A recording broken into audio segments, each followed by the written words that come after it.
नमस्कार मित्रांनो, आज आपण भारतातील एकमेव द्वितीय आणि जगातील तिसऱ्या क्रमांकाचं असलेलं अलोभनीय, अवर्णनीय, एकदम सुंदर आणि एक आश्चर्य असलेलं लोणार सरोवर पाहणार आहोत.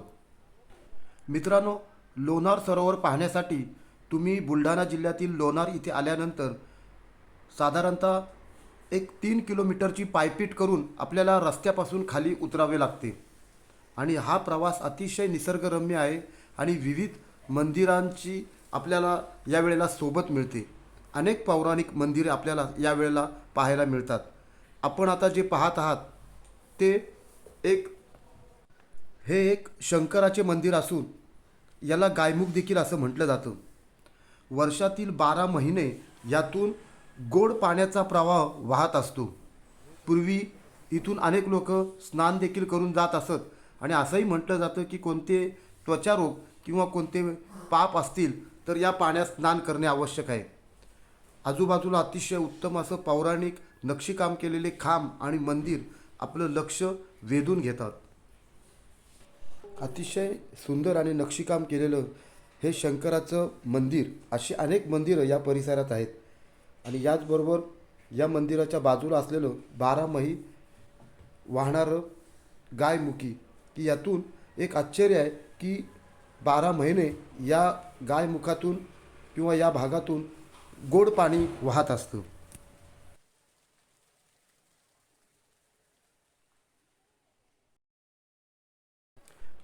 लोणार सरोवरकडे जाताना काही अंतर उतरल्यावरती फॉरेस्टची ही चौकी आहे आणि इथूनच सर्व माणसांची नोंद घेतली जाते.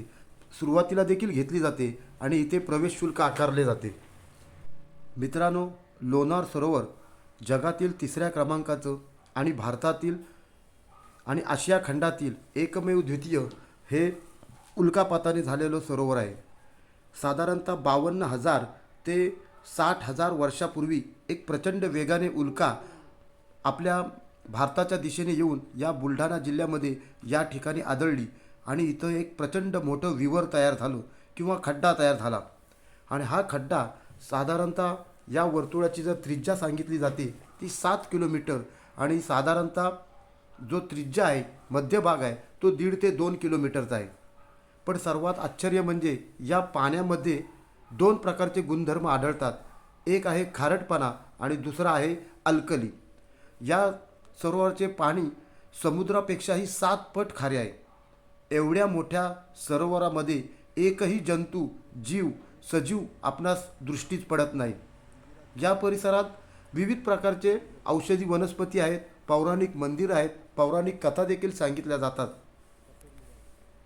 ह्या पाण्यात फक्त एक विशिष्ट प्रकारचं शैवाल आहे. शास्त्रज्ञांना मंगळ आणि चंद्राचा अभ्यास करण्यासाठी ते या सरोवराचा परिसरात अभ्यास करण्यासाठी येतात. ही एक विशेषच बाब आहे. सरोवराच्या जवळ गेल्यानंतर पुन्हा ही एक फॉरेस्टची चौकी आपल्यास लागते. मित्रांनो, आजपर्यंत आपण अनेक देवांची मंदिरे पाहिली असतील, परंतु इथे एकमेव द्वितीय आणि एक वेगळेच असे दैत्यांचे गुरु शुक्राचार्य यांचं हे मंदिर आहे. इथे आल्यानंतर एक वेगळीच कथा ऐकायला मिळाली. अमृत मंथनाच्या वेळेला जसे काही थेंब किंवा कलश देवांना मिळाले होते, तसेच काही थेंब राक्षसांनी देखील मिळवले आणि राक्षसांनी उन्माद सुरू केला. आणि मग आपण जी समोर पाहत आहात ती मूर्ती आहे दैत्यांचे गुरु शुक्राचार्य यांची. प्रथम सदृश्य मी देखील ही रामाची मूर्ती आहे असंच समजलं होतं. अतिशय सुंदर अशी कलाकुसर या मंदिराला आहे आणि अतिशय रेखीव आणि एका वेगळ्या धाटणीची ही दैत्यांचे गुरु शुक्राचार्य यांची मूर्ती आहे. दैत्यांचे गुरु शुक्राचार्य हे दैत्यांना सहकार्य करत असल्यामुळे आणि अमृतांमुळे नवीन नवीन राक्षस तयार होत असल्यामुळे यांचा वध साक्षात विष्णूने एका स्त्रीचं रूप घेऊन केला. आणि समोर जी आपण मूर्ती पाहत आहे ती मला देखील प्रथमतः वाटलं होतं की ही आपल्या हनुमानाची आणि मारुतीची मूर्ती आहे, परंतु तसं नसून साक्षात विष्णूने एका स्त्रीचं रूप घेऊन या शुक्राचार्याचा वध घेतलेला आहे. वर जी मूर्ती पाहता ती साक्षात विष्णूची स्त्री रूपातील आहे आणि पायाखाली दैत्यांचे गुरु शुक्राचार्य आहेत. या मंदिराच्या डाव्या बाजूलाच एक पाण्याचं टाकं असणारं सदृश्य ही आपल्याला वास्तू दिसते.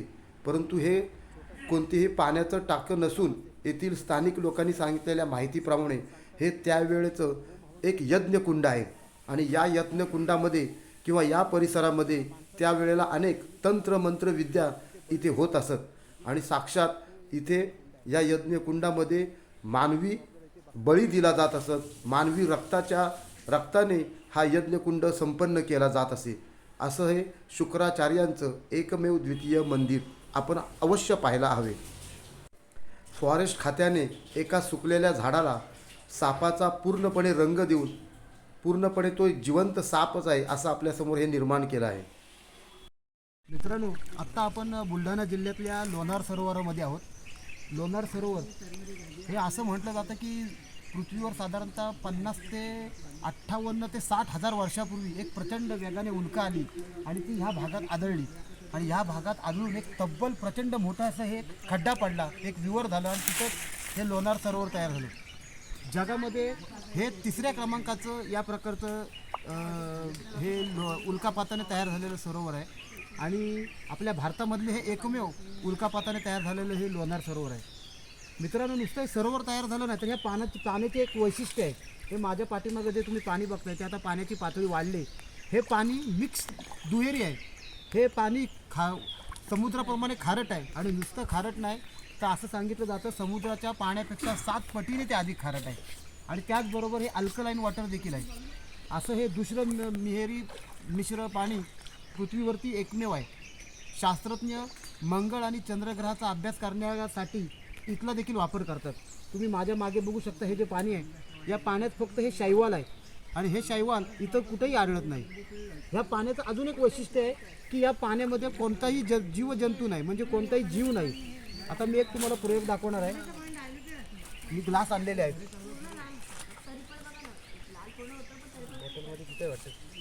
व्हिडिओ थांबवा तू.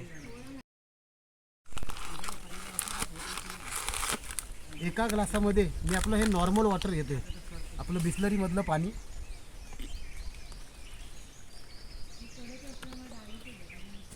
आणि ह्या एका ग्लासामध्ये हे आपल्या लोणार समुद्रातलं पाणी, सरोवरातलं पाणी बघा. पूर्ण बॅक्टेरिया बघताय. इथे संपूर्ण खालती दलदल आहे त्यामुळे आपल्याला पुढे जाता येत नाही. आता मी हे पाणी घेतलं. हे माझ्या डाव्या बाजूला आहे ते लोणार सरोवरातलं पाणी आणि हे माझ्या उजव्या बाजूला आहे ते आपलं न्यूट्रल पाणी. आता या पाण्यामध्ये दोन्ही पाण्यामध्ये आपण हळद टाकूया. हळद टाकल्यानंतर न्यूट्रल पाणी जे असतं ते पिवळ्या रंगाचं होतं. बघूया आपण. मी आपल्या बिस्लरीच्या पाण्यामध्ये हळद टाकले आणि याचबरोबर लोणार सरोवरातून काढलेल्या पाण्यामध्ये देखील हळद टाकली. मी पण आणली. आता हे पाणी आपण हलवते. आता बघा ह्या पाण्याचा रंग हा पूर्णपणे पिवळा झाला आहे, म्हणजे हे पाणी न्यूट्रल आहे. आणि आता ह्या पाण्याचा आपण रंग बघूया. मी या पाण्यात हळद टाकल्यानंतर या पाण्याचा रंग लाल झालेला आहे. या पाण्याचा रंग लाल, पूर्ण लाल झालेला आहे. हे पाणी दुहेरी आहे, समुद्रापेक्षा 7 पट खारट आणि अल्कलाईन वॉटर आहे. आता बघा हे जे न्यूट्रल पाणी आहे याने पिवळा रंग घेतला आहे आणि या पाण्याने लाल रंग घेतला आहे. आता जेव्हा हे न्यूट्रल पाणी आपलं हे जे आता पिवळ्या रंगाचं पाणी झालेलं आहे त्याला पुन्हा आपल्याला जर न्यूट्रल करायचं असेल तर यामध्ये आपण आता लिंबू पिळल्यानंतर हे आपलं पाणी पुन्हा आपला पूर्वीचा रंग धरेल. आणि ह्या पाण्यामध्ये लिंबू पिळल्यानंतर काय होतं ते बघूया आपण. आता ह्या पाण्यामध्ये लिंबू मी ॲसिडिक ॲसिड टाकतो आणि या पाण्यात देखील एक लिंबू पिळतो. हां, सायट्रिक ॲसिड. लिंबूमध्ये सायट्रिक ॲसिड असतं. आता हे जे पूर्णपणे बेस तयार झाला होता त्यामध्ये आता ॲसिडचं प्रमाण झाल्यानंतर आता हे पुन्हा पाणी न्यूट्रल होईल. पुन्हा पाणी आपला मूळ रंग धरेल.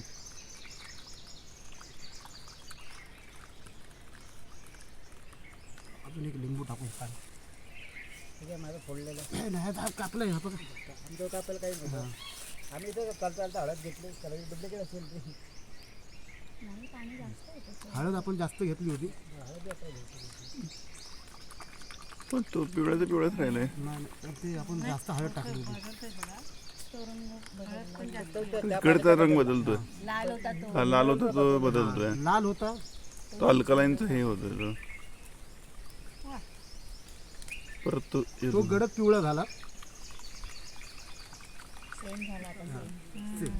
हा सेम झाला हा.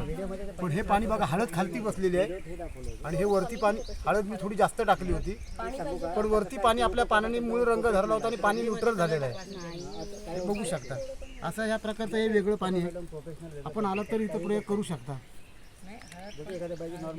आजूबाजूला जैवविविधता भरपूर आहे इथं भरपूर औषधी वनस्पती आहेत आजूबाजूला मंदिरांचा संग्रह आहे दैत्य सुरासून आहे त्याच्यानंतर आपलं शुक्राचार्याचं मंदिर आहे या बाजूला एका देवीचं मंदिर आहे पण आता पाण्याची पातळी वाढल्यामुळे कमळच्या देवीचं मंदिर आहे कमळच्या देवीचं मंदिर आहे कमळ देवीचं मंदिर आहे पण आज आपलं कदाचित थोडंसं दुर्भाग्य असेल की पाण्याची पातळी वाढल्यामुळे आपण जाऊ शकत नाही आता ह्या पाण्याला परत आपण त्या पाण्यात टाकूया ना सर आता इथं बघायला कोणीच नाही ग्लास सोबत घेता फक्त हा आपला ग्लास पुन्हा सोबत घेतो ते लिंबू घ्या सोबत लिंबू पण सोबत घेतो करू पण हा करा बंधू